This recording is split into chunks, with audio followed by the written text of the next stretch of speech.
Hey guys, how's it going? Hope everybody's all doing well. In today's video, I want to talk about the lightweight title fight taking place between Abdullah Mason and Sam Noakes for the WBO belt later this month in Saudi. Both guys undefeated. Probably both guys' toughest test so far in their career. Um, neither guy has a lot of experience going, a lot of rounds in there.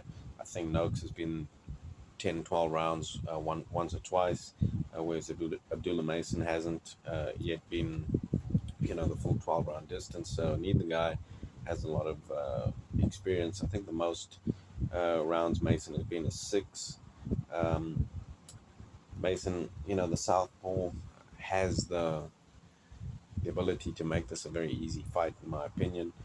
Um, he's shown glimpses of being, a special talent, and also shown glimpses of a back foot game. Uh, Not really under the lights, as under the lights he's mostly been blasting out his opponents and looking for the knockout. But like I say, he has shown that he has a back foot game in moments. Even if you look at the sparring clip that was leaked between him and Schofield, you see that he has a very good back foot game. He has good defense. Looks to have a very good jab as well. So, like I say, he has the ability to make this a very easy fight. Now, Noakes, he's an orthodox fighter. He's a little bit shorter, has a little bit shorter reach as well. Has good power in both hands, good body puncher. Um, Also, lacks top level competition, but has a little bit more rounds under his belt. Um, Noakes is a pressure fighter.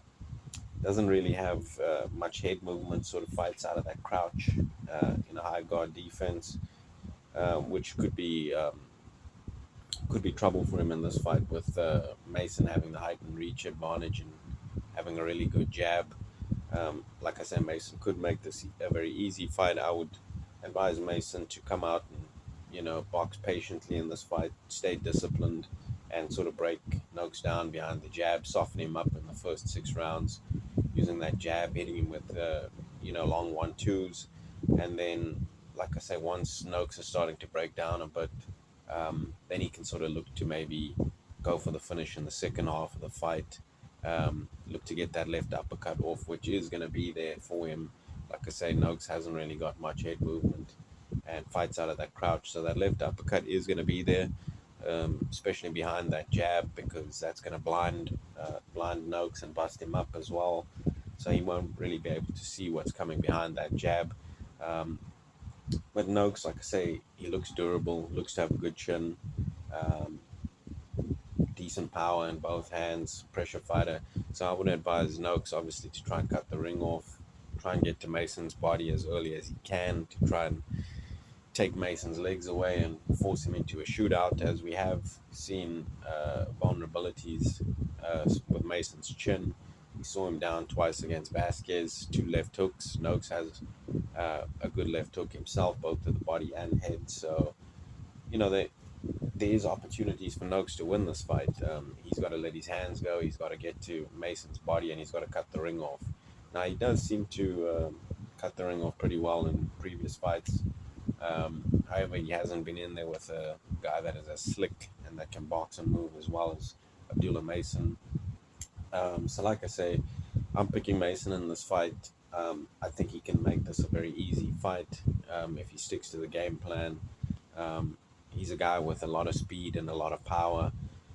So, I would expect him to stop Noakes, but probably, like I say, in the second half of the fight. Although it could be earlier, because I think he's going to hit Noakes quite a lot due to him having the speed advantage, having the height and reach advantage. So he's going to be hitting Noakes quite a bit. But like I say, Noakes is a tough guy. So if I had to call it, I'd say probably Abdullah Mason via second half of the fight type of stoppage. Let me know what your guys' thoughts are in the comment section below. Cheers.